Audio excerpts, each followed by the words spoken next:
Hello dear students, welcome back to our channel. बच्चों, last time हमने हमारा chapter 1.6 into the wild जो है वो कंप्लीट कर लिया था। आज हम करने वाले हैं इसका आइस ब्रेकर और ब्रेनस्टॉर्मिंग सेशन। तो आओ बच्चों, हम स्टार्ट करते हैं। अच्छा, सबसे पहला क्वेश्चन हमको बोलता है, narrate in your class any of the incidents of your life when you were extremely terrified और ऑस्ट्रक। सो बेसिकली अपने लाइफ का एक ऐसा इंसिडेंट जो है वो हमको बताना है, जो हमको बताता है कि क्या आज तक ऐसा कोई इंसिडेंट हुआ है लाइफ में जहाँ हम किसी चीज़ से डर गए थे। तो ऐसा कोई भी एक्सपीरियंस या इंसिडेंट हुआ है तो वो हमको यहाँ पर शेयर करना है। Alone on a lonely road, तो बेसिकली कुछ पॉइंटर्स दिए जिसके ऊपर आप अपनी स्टोरी जो है वो नरेट करके लिख सकते हैं। जैसे आप किसी रास्ते पर जा रहे थे, अकेले थे, जगह जो है आपके लिए नई थी, आप कंप्लीटली जो रास्ता है वो वहाँ से भूल चुके थे। Getting darker by the minute, और जैसे जैसे वक्त बीत रहा था, रात होना शुरू हो रही थी, तो अंधेरा जो है वो शुरू हो रहा था। टेरिफाइड टू द कोर, अब आप पूरी तरीके से क्या हो चुके थे, डर चुके थे। Using the flash of my mobile phone somehow reach the road again, लेकिन किसी तरीके से अपने, क्योंकि अंधेरा हो चुका था, तो अपने सेलफोन का मैंने यूज़ किया, उसका जो टॉर्च है, फ्लैश लाइट है, उसका यूज़ किया, और उस हिसाब से मैं रास्ते को ढूंढते हुए वापस से उस जगह पर जो है वो पहुंच गया। सो that is how you can narrate an entire incident. Second question है बच्चों, जो हमको बोलता है, complete the given table regarding factors, situations और रीजंस। यानी कि कुछ ऐसे रीजंस बताने हैं कि ऐसी कौन से सिचुएशन है जहाँ पर हमको डर लगता है, क्या फैक्टर्स है, क्या रीजंस है, और उनके सोल्यूशंस जो है वो क्या हो सकते हैं।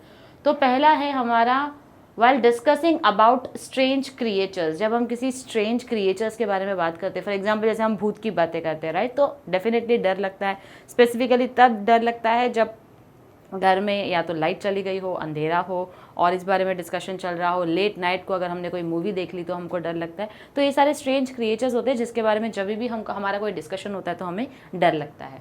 Eight midnight in the absence of parents, specifically कब, जब ये सारी चीज़ों के बारे में हम डिस्कस कर रहे हैं और हमारे पेरेंट्स उस पर घर पे प्रेजेंट नहीं है तब। सोल्यूशन होता है, avoid such discussions stories as they are baseless.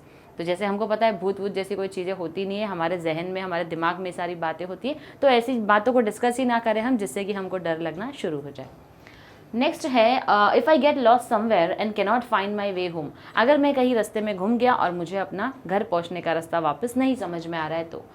If I am alone, if it is at night, if it is a lonely place. यानी कि अगर मैं घूम गया, या तो उस वक्त मैं अकेला हूँ तो, या तो रात का वक्त है तो, या तो मैं अकेले ऐसी सुनसान सड़क पर या सुनसान रास्ते पर हूँ जहाँ मेरे सिवा कोई नहीं है, तो हो सकता है मुझे डर लगेगा।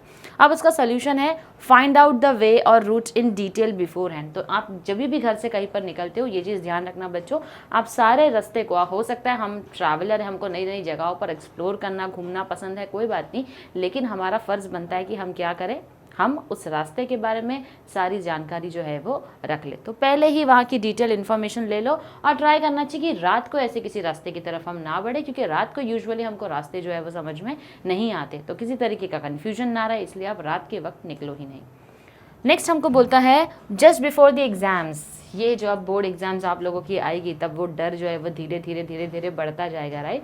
तो एग्जाम्स के पहले जो हमारे अंदर डर आ जाता है वो, तो if I am not prepared for them, if I have not studied. अब डर कब लगेगा, जब हमने पढ़ाई नहीं की है, या फिर हमने पढ़ाई की तैयारी बिल्कुल भी नहीं की है। सोल्यूशन क्या है, एक अच्छा सा टाइम टेबल प्रिपेयर कर लो, हर एक सब्जेक्ट को स्पेसिफिक डे और टाइम जो है वो एलोकेट कर दो कि इतने टाइम पीरियड में मुझे ये सारी चीज़ें जो है वो सीख लेनी है। ट्राई करो डिफाइन करने का कि कौन से सब्जेक्ट हमारे लिए इजी है, कौन सा सब्जेक्ट हमारे डिफिकल्ट है, कौन से सब्जेक्ट को हमको ज़्यादा टाइम देना पड़ेगा, कौन सा सब्जेक्ट ऐसा है आपका फेवरेट जो लिमिटेड टाइम में भी आप उसको कवर कर सकते हो। तो इस तरीके से अगर आप सोल्यूशन बनाओगे तो डेफिनेटली आपको एग्जाम्स के पहले किसी तरीके का डर नहीं होगा। तो ये थे हमारे कुछ प्रॉब्लम्स और उनके solution. Next, given below are various activities which you can pursue as your hobby, passion और profession. Complete the table accordingly. अब यहाँ पर कुछ ऐसी एक्टिविटीज़ दी है बच्चों जो हमको डिवाइड करना है इन सारी एक्टिविटीज़ को। इसमें से हमारी हॉबी क्या होगी, हमारा पैशन क्या होगा, और हमारा प्रोफेशन जो है वो क्या होगा, और हमको उनके रीजंस भी देने हैं, या तो रीजंस या तो चैलेंजेस, या तो दोनों ही हम दे सकते हैं। तो सबसे पहला आता है हमारा पेंटिंग। तो पेंटिंग एक हॉबी भी हो सकती है, इसलिए यहाँ पर टिक मार्क है, राइट। पैशन भी हो सकता है और प्रोफेशन भी हो सकता है, यूजुअली हम पेंटर्स बुलाते हैं जिनको। रीजन है, I can express my self well through the strokes of brush. यानी कि with the use of brush जब मैं पेंटिंग कर रहा हूँ या कर रही हूँ तो मैं अपने आप को ज़्यादा बेटर तरीके से एक्सप्रेस जो है वो कर पाऊंगा। नेक्स्ट आता है ट्रैवलिंग। तो ट्रैवलिंग इज़ अ हॉबी, बहुत से लोग होते हैं जिनको ट्रैवलिंग पसंद होता है, एज एन हॉबी होती है उनकी। पैशनेट भी होते हैं कुछ लोग जो ट्रैवलर का जॉब करते हैं, और प्रोफेशन भी इसको बनाया जा सकता है। अब रीज़न क्या हो सकता है बच्चों इनका? हमारी कंट्री में टूरिज्म जो है वो ज़्यादा होता है, तो टूरिज्म जो है सबसे बड़ा रीज़न है। In tourism there is a great demand for professional tourist guides. तो टूरिज्म में जो प्रोफेशनल टूरिस्ट गाइड्स होते हैं इनकी डिमांड बहुत ज़्यादा है, इसीलिए आप इसको प्रोफेशन बना सकते हो, हॉबी और पैशन भी बना सकते हो। नेक्स्ट एक्टिविटी है हमारी wild life photography. Okay, wild life photography एक हॉबी भी हो सकता है, एक पैशन भी हो सकता है। डेफिनेटली प्रोफेशन होगा ये ज़रूरी नहीं है, क्योंकि ये आप यहाँ पर किसी के लिए जॉब नहीं कर रहे हो, ये आपका सेल्फ मेड है, right. In the age of computers limited professional scope. अब क्योंकि कंप्यूटर्स का ज़माना है तो प्रोफेशनल स्कोप जो होता है वो हमारा काफ़ी कम हो जाता है, इसके लिए ये वाइल्ड लाइफ जो है फोटोग्राफी वो है हॉबी और पैशन, और ये बहुत बड़ा क्या हो जाएगा? चैलेंज हो जाएगा। कंजर्विंग एनवायरनमेंट, यानी कि एनवायरनमेंट को प्रिजर्व करना, प्रोटेक्ट करना, तो एक हॉबी नहीं है लेकिन एक पैशन रख सकते हैं हम इसको, और इसी तरीके के साथ ये प्रोफेशन हो सकता है। कई सारी संस्थाओं से आप जुड़ सकते हो, लेकिन ये बहुत बड़ा चैलेंज है बच्चों, क्योंकि आपके इकलौते कुछ करने से कुछ नहीं होगा, लोगों ने भी आपका साथ जो है वो इन कामों में देना चाहिए। तो इतने करोड़ों के पॉपुलेशन को हम किस तरीके से कन्विंस करेंगे, तो बहुत बड़ा ये चैलेंज होता है। नेक्स्ट आता है बर्ड वॉचिंग। तो बर्ड वॉचिंग जो है बच्चों हॉबी हो सकती है कि आपको बर्ड्स देखना पसंद हो, उसके साथ साथ पैशन हो सकता है, लेकिन उसका स्पेसिफिकली कोई प्रोफेशनल नहीं है, क्योंकि प्रोफेशनल अपॉर्चुनिटीज इसके अंदर नहीं है। रीज़न हो सकता है extremely interesting and rewarding. Hobby और पैशन क्यों है आपका? क्योंकि बहुत ही इंटरेस्टिंग है ये इसके लिए, लेकिन चैलेंज क्या है इसमें? प्रोफेशनल अपॉर्चुनिटीज़ नहीं है। बर्ड वॉचिंग के लिए आपको कोई प्रोफेशन नहीं है उसके लिए, right. You are a bird watcher, तो that is no profession as such, तो that is one of the major challenge. Moving on with the next question, match the following wild life sanctuaries with the locations. तो हर एक wild life sanctuary कहाँ पर है और उनके locations कहाँ हैं हमको बताने हैं। जैसे यहाँ पर दिया है बंदीपुर नेशनल पार्क जो कि कर्नाटका में है, काजीरंगा नेशनल पार्क जो कि असम में है, जिम कॉर्बेट नेशनल पार्क जो उत्तराखंड में है, रणथंभौर नेशनल पार्क जो राजस्थान में है, और कान्हा नेशनल पार्क जो है मध्य प्रदेश में। इसके साथ हमारा आइस ब्रेकर जो है बच्चों खत्म होता है। अब हम स्टार्ट करेंगे हमारा ब्रेनस्टॉर्मिंग सेशन। पहला क्वेश्चन हमको बोलता है in pairs discuss the professions and challenges one can take happily if one is really passionate about the job. यानी कि अगर कोई इंसान किसी हॉबी को लेकर बहुत ही ज़्यादा या फिर अपने किसी चीज़ को लेकर बहुत ज़्यादा पैशनेट है, किसी एक्टिविटी को लेकर, तो वो क्या कर सकते हैं, उनको प्रोफेशन में कैसे कन्वर्ट कर सकते हैं। तो प्रोफेशन के लिए कुछ पॉइंट्स मेंशन है, जैसे फोटोग्राफी हो गई, राइटिंग हो गया, तो you all can become a writer, environmental conservation हो गया, रिपोर्टिंग, म्यूजिक, कोरियोग्राफी एक्सेट्रा। तो ये सारे प्रोफेशंस हो गए। अब कुछ चैलेंजेस हम बात करेंगे, तो इरेगुलर वर्क स्केड्यूल होता है इन प्रोफेशंस का, कोई स्पेसिफिक स्केड्यूल नहीं होता है। जैसे ऑफिस टाइम होते हैं 9 to 6, यहाँ पर इनका 9 to 6 का जॉब जो है वो नहीं होता है। नो गारंटीड मॉनिटरी रिवॉर्ड्स, और ज़रूरी नहीं है इसमें आप पैसे कमाओगे। तो मॉनिटरी रिवॉर्ड्स की किसी तरीके की यहाँ पर गारंटी जो है वो नहीं होती, क्योंकि कोई सैलरी नहीं मिल रही होती यहाँ पर। Criticism from parents for choosing N odd career, parents भी साथ नहीं देते हैं कई बार, क्योंकि बहुत ही ऑड करियर सिलेक्शन होता है इसके लिए। Next, in groups organize a role play activity associated with wildlife expert, wildlife photographer, wildlife conservator, explaining the differences and similarities he is involved in।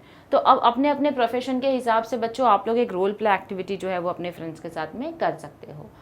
Next question है arrange the following incidences in a proper sequential order as they are, यानी कि proper sequence में हमको क्या करना है, arrange करना है एज दे हैव ऑकर्ड। तो यानी कि असेंडिंग ऑर्डर डिसेंडिंग ऑर्डर हमने देखा है ना बच्चों, जो छोटे से बड़ा होता है, या फिर डिसेंडिंग ऑर्डर जो बड़े से छोटा होता है। यहाँ पर हमको क्या करना है, कौन सी एक्टिविटी पहले हुई है, कौन सी उसके बाद हुई है। जैसे मूवी का सीन होता है ना, क्या होता है, सबसे पहले स्टार्टिंग होता है, इंट्रोडक्शन होता है, पहले ट्रेलर आता है मूवी का, उसके बाद में मूवी लॉन्च वाले दिन क्या होता है, आपका इंट्रोडक्शन होता है, फिर उसके बाद में बीच में इंटरवल आता है, लास्ट में आपका क्लाइमैक्स आता है, राइट। तो ये एक सीक्वेंस हो गया, ये एक ऑर्डर हो गया। इसी ऑर्डर में हमको क्या करना है बच्चों, इसको भी क्या करना है, अरेंज करना है। तो यहाँ पर लिखा है the writer realize that he was lost in the woods. ये तो बहुत बात की बात है। लंगूस सॉ दी लेपर्ड, ये तो ठीक है। Author was moving from jungle as quietly as possible, finding his way through the thicket. The author met a villager. तो सबसे पहले बच्चों जो हुआ है, ऑथर जो है वो क्या कर रहा था, मूव कर रहा था ये सबसे पहली वाली चीज़ थी। लंगूर्स ने उसके बाद में जो है वो क्या देखा था, लेपर्ड को देख लिया था। उसके बाद राइटर जो है, उसके बाद ऑथर को एक विलेजर मिला। अब जब विलेजर मिला उसके बाद दोनों ने अपना अपना रास्ता डिवाइड कर लिया था, तब जाके ऑथर ने रियलाइज किया कि वो कहीं पर जो है वो घूम चुका है। राइट, तो ये हमारा सीक्वेंस है। आइए देखते हैं आंसर्स में। Okay, author was moving from the jungle as quietly as possible finding his way through the thicket. Second था हमारा, लंगूज ने लेपर्ड को देखा था। उसके बाद ऑथर एक विलेजर को मिला और फिर वो रास्ता जो है वो भूल चुका था। नेक्स्ट क्वेश्चन है बच्चों हमारा, करेक्ट द फॉल्स स्टेटमेंट, यानी जो भी स्टेटमेंट फॉल्स है उसको हमको करेक्ट करना है। Earlier Shaz was in the field of finance, तो ये हमारा करेक्ट स्टेटमेंट है। नेक्स्ट है हमारा, BCRTI was founded out of genuine urge to conserve the habitat of the wild life, तो यानी कि BCRTI जो बनाया गया था इसलिए बनाया गया था क्योंकि शाज जंग करके जो है व्यक्ति यहाँ पर जिनके बारे में बताया गया है, उनके अंदर एक इच्छा थी कि ये जितने भी हैबिटेट्स होते हैं, जितने भी लिविंग वाइल्ड लाइफ एनिमल्स हैं, इन सबको बचाना बहुत ज़रूरी है, इनकी लाइफ जो है वो मैटर करती है। तो डेफिनेटली BCRTI उसी लिए फॉर्म किया गया था। नेक्स्ट है, Shaaz failed to utilize the finance incurred out of tourism, तो यहाँ पर स्टेटमेंट जो है वो फॉल्स है। करेक्ट स्टेटमेंट है, Shaaz put the finance incurred out of tourism to good use, यानी शाज ने क्या किया, जो भी फाइनेंस इनकम आती थी टूरिज्म से उसको अच्छे काम के लिए उसने इस्तेमाल किया। According to the local agriculturist, seeing is more essential than listening, which is wrong. Last paragraph की तरफ अगर आप बढ़ोगे और बच्चों देखोगे तो वहाँ के लोकल एग्रीकल्चरलिस्ट है जिसने एज अ टूरिस्ट का काम चालू कर दिया था, टूरिस्ट गाइड बन गया था, जो उसने कहा था कि लिसनिंग जो है वो सबसे ज़्यादा इम्पॉर्टेंट है एज कम्पेयर टू सीइंग, यानी देखने से ज़्यादा सुनना समझना जो है वो ज़रूरी है। तो according to the local agriculturist, listening is more essential than seeing, more important than seeing. Next question है बच्चों हमारा, कंप्लीट द गिवन वेब, तो यानी कि ये वेब जो है हमको क्या करना है, कंप्लीट करना है। पार्ट 1 है science of the vicinity of the village, ठीक है, तो गांव है आसपास, नियर बाय, विसिनिटी का मतलब होता है बच्चों near by. Okay, just a second, vicinity is near by, यानी कि गांव जो है वो कहीं पर आसपास है। तो इस बात का क्या प्रूफ था,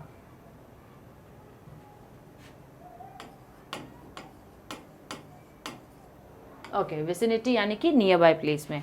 तो पहले marks of a bicycle wheel जो है उससे समझ में आ गया था हमारे राइटर को, किरण पुरंदर जी को, कि आसपास कहीं पर गांव है।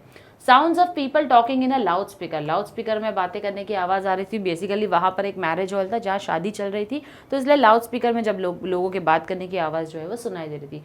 ड्रॉपिंग्स ऑफ ब्लू बुल्स थे, यानी कि बुल्स के पूप्स जो है वो वहाँ पड़े थे। Lantern of a farm and the loud speaker install for a marriage, the village lake and a familiar hill lock, तो ये सारी चीज़ें जब उन्होंने देखा तो उनको समझ में आ गया कि यहाँ आसपास नियर बाय में ही क्या है, एक गाँव जो है वो है।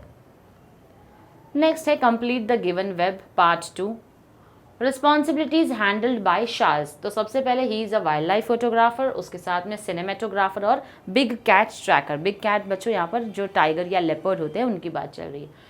He is a man-animal conflict resolution seeker speaking to those interested in conserving the planet's riches, यानी कि ये उन लोगों से बातें करने में हमेशा इंटरेस्टेड रहता था जो कि मैन और एनिमल के बीच का सबसे पहले तो ये कॉन्फ्लिक्ट जो है, जो झगड़ा है हमेशा से चलता आ रहा है, उसको रिजॉल्व करने के लिए देखता है और ऐसे लोगों से बातें करता है जो प्लानट में इतनी अच्छी अच्छी चीज़ें जो हमको मिली है उनको क्या करने की, कंजर्व करने की, प्रिजर्व करने की, प्रोटेक्ट करने की कोशिश करता है। He leads photographic safaris in Africa, उसके अलावा वो क्या करता है, अफ्रीका जाता है, वहाँ पर फोटोग्राफिक यानी कि वहाँ के जो वाइल्ड लाइफ एनिमल्स है उनकी फोटोग्राफी के लिए वो वहाँ जाता है। He showcases his work at art galleries in capital cities, तो जितने कैपिटल सिटीज़ होती है वहाँ पर जाकर क्या करते थे, आर्ट गैलरीज में अपना जो भी फोटोग्राफी की है उनका वो वहाँ पर क्या करते थे, आर्ट गैलरी में अपने वर्क को शोकेस किया करते थे। Lastly he is a lodge owner and chronicler of the wild. These are some of the responsibilities जो कौन हैंडल करता था, शाज जंग जो है वो हैंडल करते थे। Next is complete the flow reactions of the petrified langurs due to the presence of the leopard, यानी कि अब लेपर्ड के आने के पहले पहले ये जो डरे हुए से लंगूर्स थे इनका रिएक्शन क्या था हमको बताना है। सबसे पहला था उनका ख्याक ख्याक करके जो वो आवाज़ें निकाल रहे थे, अलार्म दे रहे थे एक दूसरे को, वो था। सेकेंड था leader of the gang making alarm calls, जो लीडर था वो अलार्म दे रहा था। Rest of the langur brigade, यानी कि लंगूर की जो वो पूरी सेना थी, continued raising the alarm calls, तो ये जितनी भी सेना थी ये सब आपस में चिल्ला ही रहे थे, क्यों, ताकि किसी को अगर नहीं भी पता होगा तो उसको पता चल जाए कि लेपर्ड आ रहा है, तो हम लोग उसको क्या कर रहे हैं, अलार्म करके इन्फॉर्म कर रहे हैं। Speeding to the tree tops near and far, यानी कि जितना जल्दी हो सकता था उतना जल्दी भाग भाग कर झाड़ के ऊपर एकदम जाकर बैठ रहे थे। And smaller langurs also giving alarm calls, अब वो जो छोटे छोटे से लंगूर थे वो भी क्या कर रहे थे, छ्याक छ्याक के आवाज़ से वो लोग भी क्या कर रहे थे, अलार्म कॉल्स देकर जितने छोटू छोटू लंगूस थे उन सबको क्या कर रहे थे, अलर्ट कर रहे थे। Next, complete the web describing each step taken by the writer as a solitary traveler while moving in the jungle with great precaution। अब क्या प्रिकॉशन लेते हुए हमको यहाँ पर पता चल रहा है कि राइटर जो एक सॉलिटरी यानी कि एक अलोन ट्रैवलर थे, अकेले थे जो ट्रैवल कर रहे थे, और उन्होंने क्या क्या प्रिकॉशंस लिए थे। पहला, precautions taken by the writer camouflaging the hide, यानी कि एक ऐसा उन्होंने, जैसे गुफा जैसी जगह होती है, छुपने की जगह होती है, वैसा उन्होंने टेंट बनाकर छुपने के लिए अपने लिए सेफ जगह जो है वो बनाकर रखी थी। स्कैनिंग द एरिया विजुअली, यानी अपनी आंखों से हर तरफ नज़र घुमाकर देखते थे कहीं दूर से कोई मुसीबत आती हुई नज़र आ रही है क्या, तो ये उनका स्कैनिंग द एरिया विजुअली था। Trying to make minimal sound, यानी कोशिश कर रहे थे कि ज़रा से भी उनकी आवाज़ जो है वो उनकी तरफ से ना हो, जैसे चलने की कदमों की जो आहट होती है, तो ऐसी सारी आहट को वो कोशिश कर रहे थे कि बिल्कुल भी ना हो। Watching with wide open eyes, और बड़ी बड़ी आंखें करके हर जगह नजरें जो है वो घुमा रहे थे। Treading cautiously among the leaves, अब जो पत्ते थे, क्योंकि जंगल इतना ज़्यादा हरा भरा था और इतने ज़्यादा वहाँ पर झाड़ थे, तो चलने के लिए उनको फेस के ऊपर जो है उनके क्या हो रहे थे, वो लीव्स जो है वो आ रहे थे, तो वो लीव्स को हटा कर जो वो चल रहे थे उसे कहते हैं treading cautiously among the leaves, ताकि पत्तों की भी आवाज़ ना आए। ग्रास्पिंग वेरियस साउंड्स, और हर एक तरीके की आवाज़ें जो सुनाई देती है उनको वो क्या कर रहे थे, बड़ी गौर से सुन रहे थे कि किसी मुसीबत के आने के संकेत तो नहीं दिख रहे हैं। तो इस तरीके से ये सारे काम, ये सारे प्रिकॉशंस जो हमारे राइटर है किरण पुरंदर जी वो ध्यान में रख रहे थे। Next question says, complete the table explaining the qualities that you would like to imbibe from nature within yourself and provide the reasons for the same।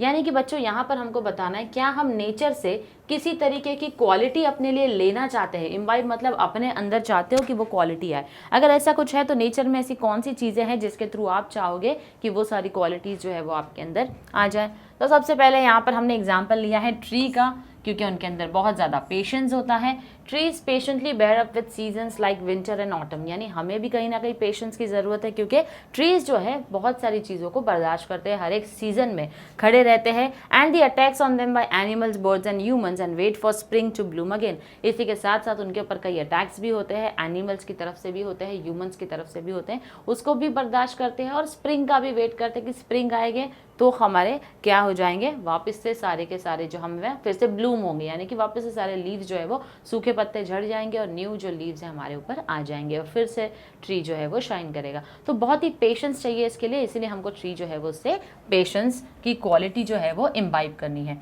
Next आता है हमारा स्ट्रीम्स, तो वहाँ से हमको चाहिए perseverance. Streams can even wear down rocks with their perseverance. Streams का मतलब होता है यहाँ पर जो झरने नदियों की बात होती है बच्चों, तो वहाँ पर जो पानी है उसके अंदर इतनी ज़्यादा ताकत होती है कि वो क्या कर सकता है, it can wear down the rocks, यानी कि पत्थरों को भी वो क्या कर सकता है, काट सकता है। तो इस तरीके की जो क्वालिटी होती है वो स्ट्रीम्स के अंदर होती है, पानी में होती है, तो ऐसी स्ट्रीम्स की क्वालिटी हमको भी चाहिए। Next, choose appropriate phrases or expressions from the extract given in the brackets. Time and again, to one's heart, content, frantic speed, in a jiffy. तो ये जो वर्ड्स दिए हुए हमको यहाँ पर या फ्रेजेस और एक्सप्रेशंस दिए हुए हमको कौन से सेंटेंस में फिट होता है वो देखना है। तो हमने ऑलरेडी यहाँ पर सोल्यूशन आपके लिए बना लिया है। Okay, I was on diet for some days but today I am going to eat to my heart's content. To my heart's content मतलब जब तक मैं दिल से सेटिस्फाई नहीं हो जाऊँ तब तक मुझे वो काम करना है। तो यहाँ पर क्या काम करना है, कुछ दिनों से मैं डाइट पर थी लेकिन अभी आज मुझे मौका मिला है तो मैं आज मेरी चीट डाइट है, आज मैं जी भर के खाऊंगी जो खाना है। तो जो हम बोलते हैं ना जी भर के, that is to my heart's content. Every mother scolds her children time and again for the over use of the mobile phone. हर मम्मी जो है वो अपने बच्चों को चिल्लाती है, किस चीज़ के लिए, टाइम एंड अगेन किस चीज़ के लिए, मोबाइल फ़ोन के यूसेज की वजह से।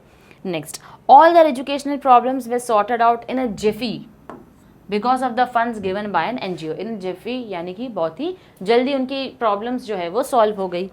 राज ran at a frantic speed to catch the train. frantic speed यानी कि एकदम तेज स्पीड से वो भागा ताकि वो ट्रेन जो है वो पकड़ सकता था। तो इस तरीके से बच्चों सही फ्रेजेस को सही सेंटेंस में फिट करना ज़रूरी है, अदरवाइज उनके मीनिंग्स कम्प्लीटली चेंज हो सकते हैं।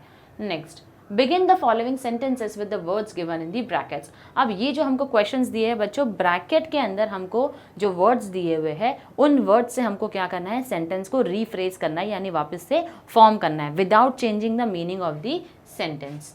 Okay, I can guide visitors, यानी कि मैं विजिटर्स को गाइड कर सकता हूँ। हमको क्या करना है, विजिटर्स से सेंटेंस स्टार्ट होना चाहिए, visitors can be guided by me. Next, animals are paying me back, यानी कि हमको शुरुआत करनी है आई से, I am being paid back by animals. Behaviour of the first black panther is being documented, they से कैसे चालू करोगे, the behaviour of the first black panther is being documented, they are documenting the behaviour of the first black panther. All the research on the animal has been done through camera traps, camera traps किसी ने तो बिछाया होगा, दे से शुरू करना है तो they have done all the research on the animal through camera traps. Madegowda is employed by the bison, तो बाइसॉन से चालू करना था, the bison employs Madegowda. The surroundings were reminding me, I से शुरू करना है, I was being reminded by the surroundings. तो बच्चों कहीं ना कहीं यहाँ एक्टिव और पैसिव वॉइस जो है उसका ज़्यादा यूज हुआ है। Raju was amazed at my solitary visits to Umbarzara, my solitary से शुरू करना है, my solitary visits to Umbarzara amazed Raju. I found a bright red soil trail, तो अब आ जाएगा a bright red soil trail was found by me. I found क्या हो जाएगा, a bright red soil trail was found by मी।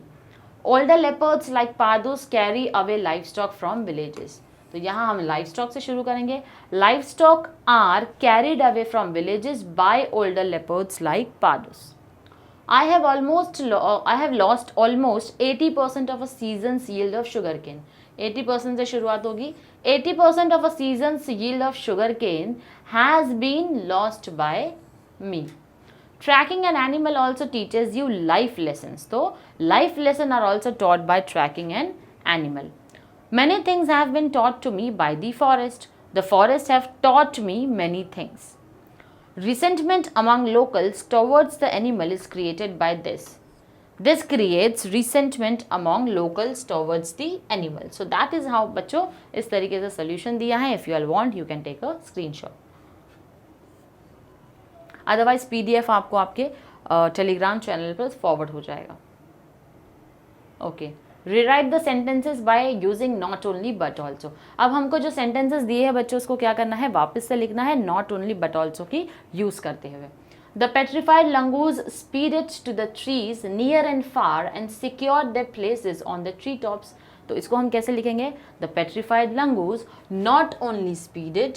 अब देखो बच्चों यहाँ ध्यान दो, petrified langurs speeded to the trees near and far and. अब यहाँ पर एंड आया है ना, यानी कि दो एक्टिविटी यहाँ पर क्या हुई है, परफॉर्म हुई है. एक तो झाड़ की तरफ भाग चुके हैं, नज़दीक थोड़ा दूर वो लोग अपना ये करके भाग चुके हैं. और सेकेंडली बोला गया secured their places on the tree tops. तो द पेट्रिफाइड लंगूर्स यहाँ पर आएगा, not only speeded to the trees near and far but also secured their places on the tree tops. Next, Umbarzara is the heaven for tigers, leopards and sloth bears. Umbarzara is the heaven not only, यानी कि यहाँ पर and आया ना बच्चों, तो यहाँ पर आएगा not only for tigers but also for leopards and sloth bears. Next, I crossed the cement pillar and stones stacked by the Forest Development Corporation.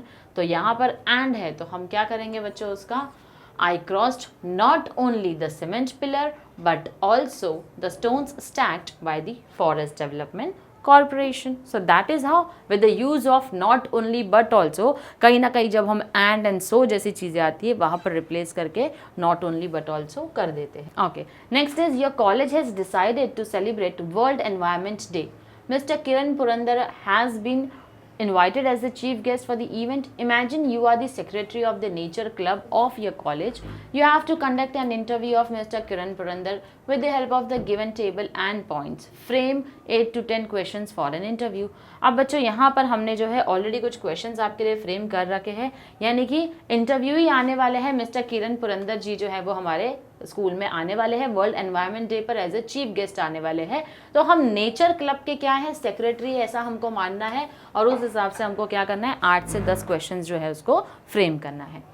तो यहाँ पर हमने नाम लिख दिया इंटरव्यूई का, नेक्स्ट हमने लिख दिया फील्ड ऑफ स्पेशलाइजेशन, यानी अब उस जो आने वाले हैं चीफ गेस्ट, यहाँ पर हम उनके बारे में लिखेंगे, कौन सी डेट पर आने वाले हैं, डेट टाइम हर एक चीज़ यहाँ पर मेंशन होगी, और कितने ड्यूरेशन के लिए यानी कितने टाइम फ्रेम के लिए वो आने वाले हैं वो हम मेंशन करेंगे। अब यहाँ पर क्वेश्चंस जो पूछेंगे, सबसे पहले, good morning sir, on behalf of the nature club of our college I congratulate you on your achievements, we also loved your book Sakha Nagzera. I would like to ask you a few questions. May I? Thank you. तो basically ये बीच में conversation चल रहा है, यहाँ से उनका भी रिप्लाई जो है वो आता रहेगा आपको, ठीक है। स्टार्ट हो जाएगा हमारा क्वेश्चन, जैसे आप उनको पूछोगे, could you please tell us something about the environmental studies course that you have completed in Scotland, यानी आपने एनवायरमेंटल स्टडीज के बारे में थोड़ा हमको गाइड कर दीजिए और आपने कौन से कोर्स को कंप्लीट किया है स्कॉटलैंड में। Are there any such courses in India, specially in Maharashtra? How did you get interested in the conservation of the environment? Do you think that we in Maharashtra are doing enough to look after the environment? How can we get the entry pass for the sanctuaries? You have been mostly a solitary, यानी कि alone travel, a solo traveler inside the forest. What would be the reason for this? Are there any excursions, expeditions in which you are going to participate in the near future? How can we help you in your work? Could you please give some tips, message for our nature club? Thank you, sir, for answering all our questions so frankly. We wish you all the best in the future endeavors.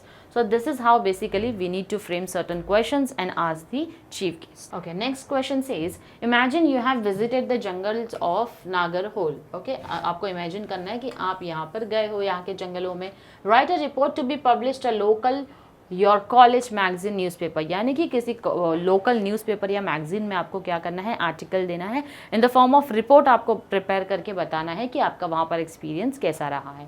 Okay, a week इन अ जंगल, ये आप शुरुआत करोगे heading देकर। Next आप क्या लिखोगे बच्चों, place का नाम लिखोगे और डेट मेंशन करोगे अलॉन्ग विथ मंथ। तो आप कुछ इस तरीके से लिखोगे, 4 of us from NS College Mysuru spent a week at Nagarhole National Park, Rajiv Gandhi national park भी जिसको बोलते हैं, located in Kodagu district.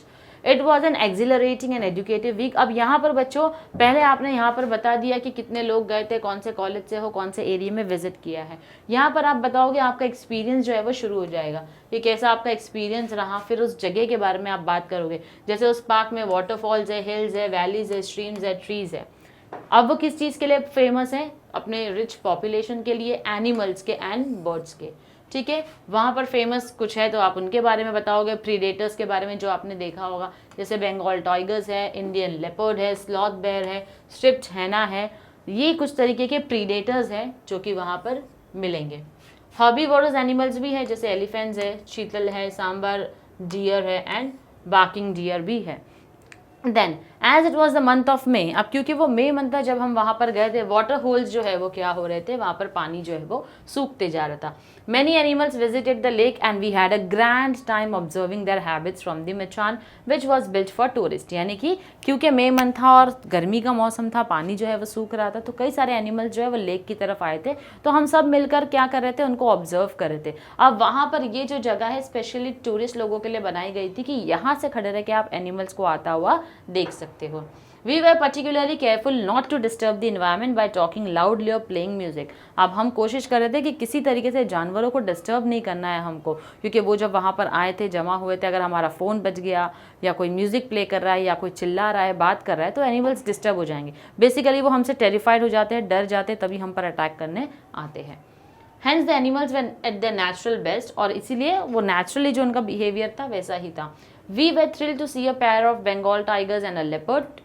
It was wonderful to see these majestic animals from such a close distance, यानी कि बहुत ही अच्छा experience था, हमने इनको देखा है। It is truly an unforgettable experience. We could not see the sloth bear, but there were plenty of elephants and deer. अब आप वहाँ पर जाओगे तो ज़रूरी नहीं है आपको हर एक एनिमल दिखे, तो आपको अपनी रिपोर्ट में मेंशन करना है कि एग्जैक्टली आपने क्या देखा और क्या चीज़ें नहीं देखी है। After an experience like this one, all 4 of us have decided to visit various sanctuaries and take an avid interest in the wildlife of India.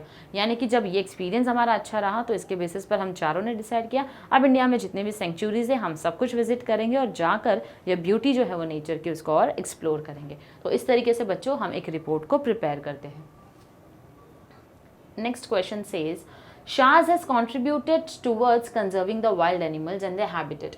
Your college has decided to spread the message in society and arrange a rally. यानी कि अब शाज ने सोचा है क्या कि animals के लिए उनको वापस से कंजर्वेशन का प्रोग्राम उन्होंने सोचा है, तो कॉलेज ने डिसाइड किया कि इस मैसेज को जो है, जो शाज जंग ने सोच रखा है, उसको हमको सोसाइटी में स्प्रेड करना है। तो उसके लिए हमने सोचा एक रैली जो है वो निकालेंगे। Prepare an appeal to ensure maximum participation informing about the, यानी हमको एक अपील बनानी है जिसके अंदर हमको क्या करना है, लोगों को बोलना है कि आप आओ और ज़्यादा से ज़्यादा इस रैली का हिस्सा जो है वो बनो। तो कम वन कम ऑल करके हमने ऐसे एक टैगलाइन दे दिया, come with friends and family. अब यहाँ पर जो है बच्चों वो हमारा मेन मैसेज जो है वो यहाँ होगा, we need your help to save a planet. Every species यानी कि जितनी भी प्रजातियाँ है, चाहे इंसान हो चाहे जानवरों में हो, ये सारी ही प्रजातियाँ जो है वो प्लानट के सर्वाइवल के लिए ज़रूरी है। Hence we need to protect and conserve wild animals and their habitat। इसीलिए ज़रूरी है हम अपने वाइल्ड एनिमल्स और हैबिटेट को भी कंजर्व करें, प्रोटेक्ट करें, संभालें। You are the one with a voice, तो उनके पास जो है वो आवाज़ नहीं है, तो protect the ones without a voice. ये वो लोग हैं जिनके पास आवाज़ नहीं है, तो इन्हें कौन बचाएगा, वो लोग बचाएंगे जिनके पास आवाज़ है इनको बचाने के लिए। फिर अब यहाँ पर आपको बता देना है कि रैली कभी होने वाली है, डेट और टाइम, चीफ गेस्ट कौन होने वाले हैं, and save animals they will save you. अब आप इन प्राणियों को, इन प्रजातियों को, जो अलग अलग स्पीशीज़ है, अगर आप इनको बचाओगे अल्टीमेटली आप अपने आप को बचा रहे हो। क्यों? क्योंकि इनका जो सर्वाइवल है प्लानट का वो बहुत ज़रूरी है। ठीक है, okay, so that is how we prepare an appeal. Next, nature is a great teacher and a guide. Complete the mind map as instructed as per the titled concept. यानी इसका हमको माइंड मैप बनाना है और बताना है कि ये जो टाइटल जो है, नेचर जो है वो बहुत बड़ा टीचर है हमारे लिए और हमको गाइड करता है। तो नेचर हमको क्या सिखाता है बच्चों, that hard times do not last for ever. ठीक है, जैसे ट्रीज़ का एग्जाम्पल ले लिया, हर बुरा वक्त आता है उसके ऊपर, फिर भी एक दिन ऐसा आता है, स्प्रिंग आ जाता है, फिर से वो ब्लूम करने लग जाता है। तो नेचर हमको सिखाता है क्या, कि हार्ड टाइम्स, बुरा वक्त जो है वो ज़्यादा देर के लिए नहीं रहता, टू एक्सेप्ट चेंज। और जिस तरीके से एक ट्री जो है हर एक समर को चेंज होता हुआ देखता है, इसी तरीके से आपके लाइफ में भी कई सारे ऐसे सीजन्स आते हैं जो चेंज आपको करते हैं और आपकी लाइफ में चेंज लेकर आते हैं। तो कहीं ना कहीं एज ह्यूमन बींग हमको दो चीज़ सीखना ज़रूरी है, और वो क्या है कि बुरा वक्त जो है वो ज़्यादा टाइम के लिए नहीं होता है, और दूसरा लाइफ में जो चेंजेस आते हैं उसको एक्सेप्ट करना सीख लो। Next, most importantly to be humble, यानी कि बहुत ही ज़्यादा हम्बल रहो, बहुत ही डाउन टू अर्थ रहो। Nothing is impossible to achieve. Last में ये बोल रहा है ऐसी कोई चीज़ नहीं जो तुम जिंदगी में अचीव नहीं कर सकते हो। नेवर टू स्टॉप डिस्कवरिंग, और कभी भी कोई भी नई डिस्कवरी, कोई भी नई चीज़ एक्सप्लोर करने मिले तो उससे कभी भी कतराना नहीं है, आगे बढ़ते रहो। ओके, सो बेसिकली ये जो था हमारा, ये तो ऑलरेडी हिस्सा रहा है हमारे इसका ही, जो वापस से यहाँ पर आ गया, नो वरीज। तो that was the last question. तो इसी पॉइंटर्स के बेसिस पे आप माइंड मैपिंग बना दोगे और बनाकर आपको बताना है किस तरीके से नेचर एक बहुत बड़ा टीचर है और किस तरीके से वो हमारी जो है वो हेल्प करता है। तो इसके साथ बच्चों हमारा जो ये चैप्टर है 1.6 इनटू द वाइल्ड, इसका आइस ब्रेकर और ब्रेनस्टॉर्मिंग जो है वो ख़त्म होता है। अगर आपको किसी चीज़ के एक्सप्लेनेशन की ज़रूरत होगी तो हमारा कॉमेंट सेक्शन आपके लिए हमेशा से ओपन है। Do like, share and comment and stay tuned to our lectures. Thank you very much.